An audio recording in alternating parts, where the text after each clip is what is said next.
Bien, vamos a continuar con la sombra de nuestro personaje. En este caso marcamos la sombra que estaría debajo de las cejas. Seguimos por la sombra que se ubica en el lateral de la cara, debajo del peinado, en la parte del pómulo.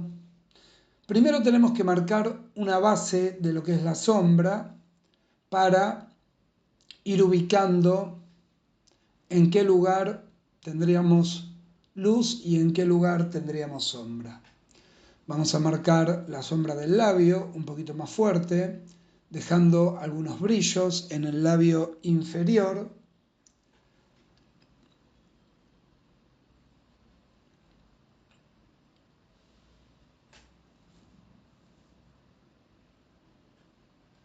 Vamos a seguir con lo que sería la base de la nariz. Esta sombra le da bastante volumen a la nariz y hace que se entienda bien que la nariz sobresale hacia adelante. Una vez que tenemos esto, vamos a dibujar la sombra proyectada del cuello. En este caso es un poco más oscura que la sombra propia de la cara. Y vamos a marcar un poco más los mechones. La sombra proyectada lo que me permite es separar la cabeza del cuello y por este motivo le damos más volumen a nuestro dibujo. A medida que vamos marcando las sombras, también hay que ir marcando un poco las líneas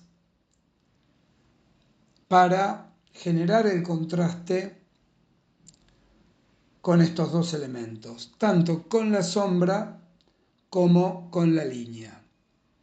Si utilizaríamos solo la sombra, llegaría un momento que el dibujo nos quedaría como una gran mancha.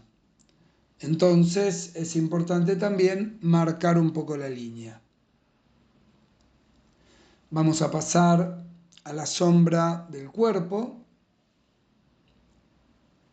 Dejamos primero unos brillos marcados a la altura del pecho, que es la zona de mayor volumen en este personaje, y vamos marcando todo lo que serían los grises del chaleco. Siempre que dejamos un brillo, tenemos que tener en cuenta el volumen y dónde sería el lugar que está más expuesto a la luz.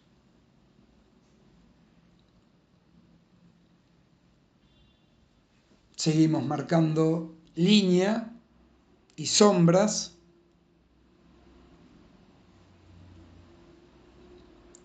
Trabajamos un poco más las arrugas, que también se marcan con sombras.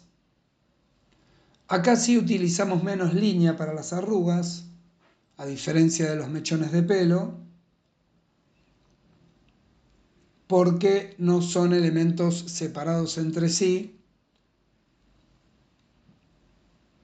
sino que básicamente es la misma tela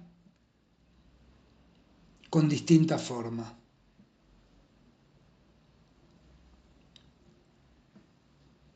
Seguimos marcando el contraste de nuestro personaje.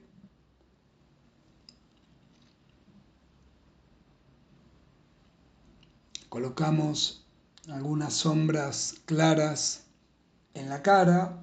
Siempre es importante en la cara no empezar con sombras muy oscuras como una sombra proyectada, porque puede hacer que mi personaje parezca que está manchado.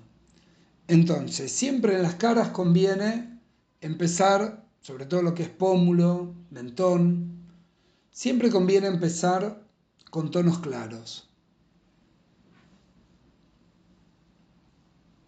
justamente para que no me quede como una barba o una mancha. Sí podemos colocar un tono un poco más oscuro debajo de las cejas, debajo del flequillo.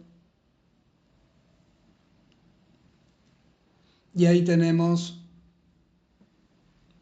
una sombra más avanzada en el personaje.